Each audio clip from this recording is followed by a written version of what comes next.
Hi, I am Jayaganesh Kalyanasundaram, a software engineer in Google. This lightning talk in the beginner's track will cover my journey of venturing into and understanding concurrency in Golang.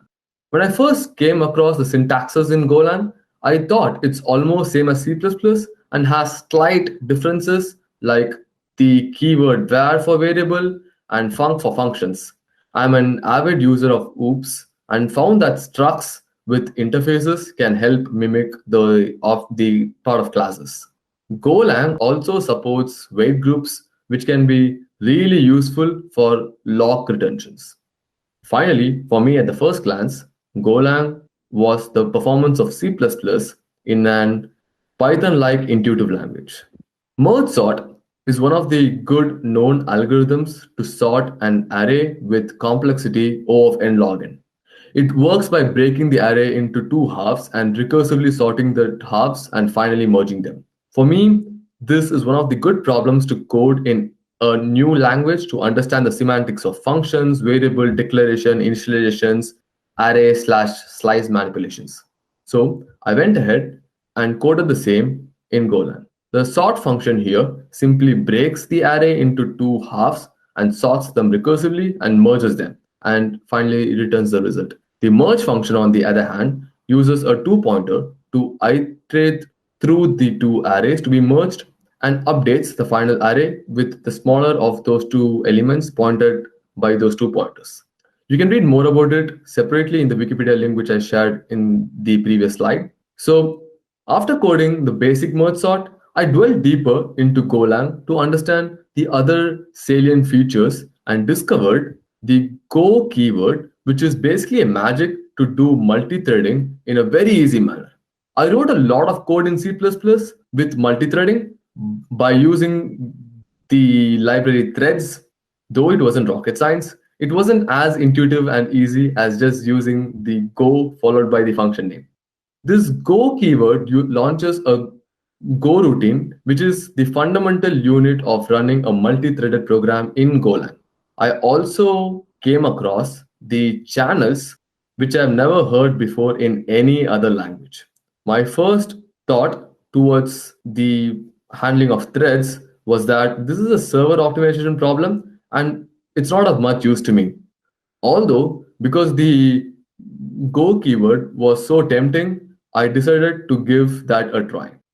With that, I basically wrote the same merge sort with slight changes by using the Go routines. So here, as you can see, S1 and S2 are those halves, two halves, which are basically sorted in those two concurrent threads.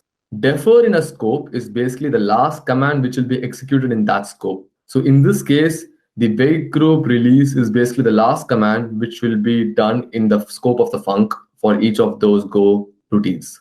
We use wait group so that we ensure to get both the slices fully sorted before we start merging. As you can see, the waiting for the two Go routines to complete is the part which is slowing the execution down. So I was thinking, how can I speed up this execution? So I was thinking we could stream the data so that we don't need to wait for this total of two halves to be fully sorted and can proceed with the merging as and when we get the parts of the sorted data.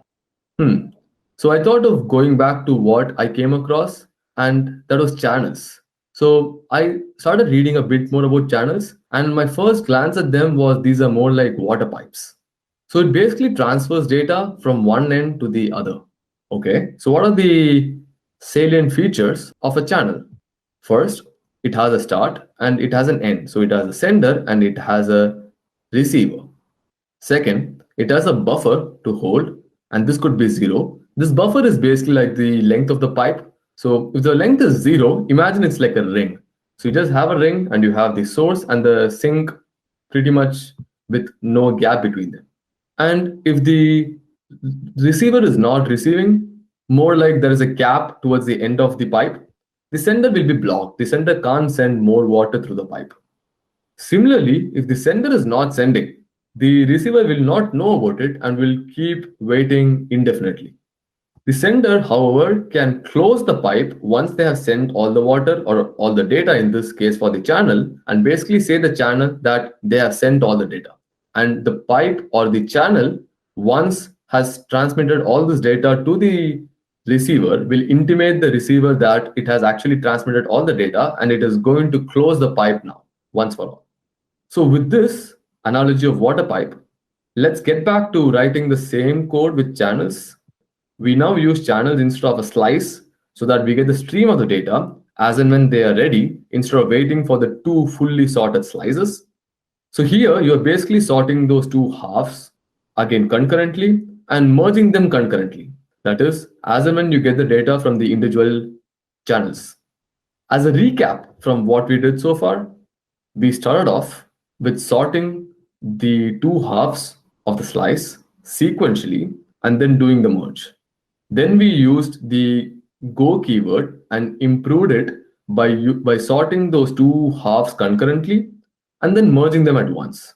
And then finally, we sorted and merged them again concurrently with no blocking at all.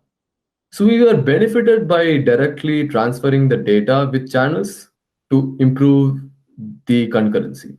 Also here, I would highly recommend reading this article in the Go blog, which basically explains why it's better to share memory by, again, communicating rather than communicating by sharing memory. The latter needs log contentions to ensure safe access by different processes. Now, a quick anecdote of how I used it practically. So we were in a system in our team, we use a system in our team where we had a front end which was surfacing a command line interface for the user. It had multiple backends which it was communicating with, and every backend interaction took a few minutes. Sometimes it was also in the order of about 5-10 minutes. So overall, it was in the order of half an hour to 1 hour. The front ends and the backends were run as a single binary. So for the user, it is just one single CLI command which they execute or one single binary which is finally executed. The user wanted to know the progress of the CLI because when you're waiting for half an hour, it's kind of annoying to just see a blank screen. You would want to see something more interactive. So finally, we had to solve the problem of how do we report the intermediate progress before the function call to each of the backends actually returns. So we basically built a channel from the front end to each of these backends, and the channel was populated with the progress as and when some significant milestone was reached. And each of these was populated to the front end, which basically aggregated that and showed to the user at appropriate instances. The other benefit we had was there was no extra overhead with logging them in a separate place and using some extra DB and stuff. So we were able to solve it in a very cheap manner. That's pretty much it for the small lightning overview of how I learned to use concurrency in Golang and the different salient features, including the most powerful of all, the channels. Hope it was useful to the beginners, and thank you.